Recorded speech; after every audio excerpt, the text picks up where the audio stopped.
성립하는 2차 부등식을 항상 어려워하는데 그 이유는 간단해. 어려운 2차 부등식 최대 최소이기 때문이야. 알았지? 일단 쌤 말하는 거 한번 잘 들어보십시오. 우리 이차함수 개념에서 아래로 볼록한 녀석은 축의 방정식에서 최소값을 갖고 위로 볼록한 녀석은 축의 방정식에서 최대값을 갖는 게 이차함수의 기본적인 성질 아니가? 맞지? 근데 여기서 우리가 주목해야 될 점은 뭐냐면 얘가 선대칭 도형이라는 거야. 우리가 그동안에 그 고등학교 1학년 중간 범위에서 주된 논점은 뭐야?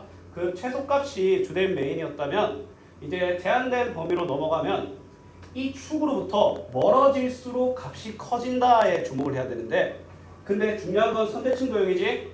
예를 들어 이때 쌤이 찍은 이 점의 값이 이 축으로부터 세 칸만큼 떨어져 있어. 그럼 반대로 이 축으로부터 세 칸만큼 떨어진 요때 함수값과 어떻다? 같다라는 거야. 맞지? 그러면 예를 들어 쌤이 이렇게 빨간색을 이렇게 범위 제한을 걸었어. 최소값은 일단 요 축의 방정식에 해당하는 꼭지점이 확정인데 최대값은 더 먼 이놈이란 거야. 무슨 말인지 알겠어? 그렇기 때문에 우리는 항상 어떤 주목을 해줘야 되냐면 이차함수 최대 최소와 관련되어 있는 이상 어떻게 생겼는지, 아래로 볼록한지 위로 볼록한지, 축의 방정식이 어딘지 여기에만 포커스를 맞춰줘야 돼. 맞지? 근데 축의 방정식에 미정계수가 걸려 있으면 그 문제는 어려운 문제가 돼. 예를 들어 이제 내가 얘를 표준화를 했는데 막 이런 식으로 되어 있어. 맞지? 그러면 막 범위 제한이 막 이렇게 되어 있어. 그러면 얘들은 너희들이 그림을 뭐야? 최대 4개, 못해도 3개는 그려줘야 돼.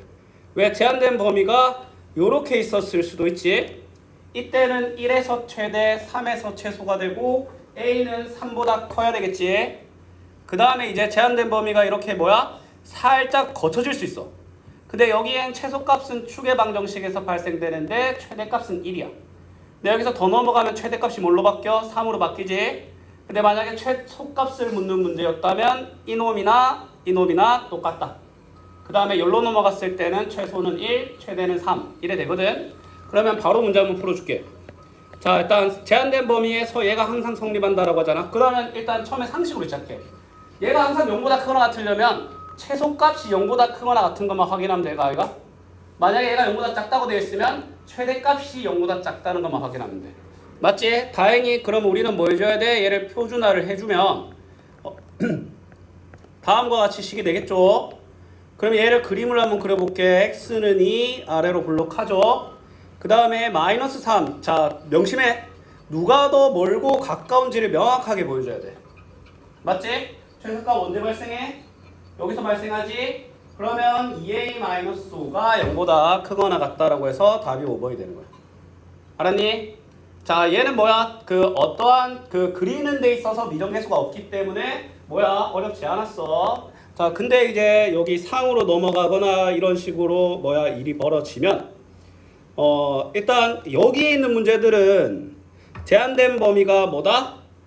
그 미정계수가 안 잡혀 있어. 그래도 일단 이번 시간에는 그 쌤이 회의를 하기 전에는 그 그림을 그리는데 제약이 없는데 선은 이제 확실하게 풀 수 있게 해줄게. 자, 이것도 볼게. 자, 같이 보자. 마이너스 1 이상에서 얘가 성립하려면 어떻게 하면 돼? 자, 최대값이 0보다 작으면 돼.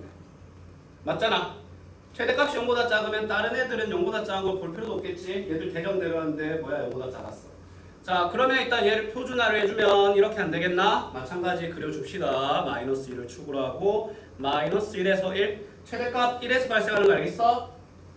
맞지? 그러면 1을 대입했을 때 함수값이 0보다 작다 해서 답은 4번이 된다.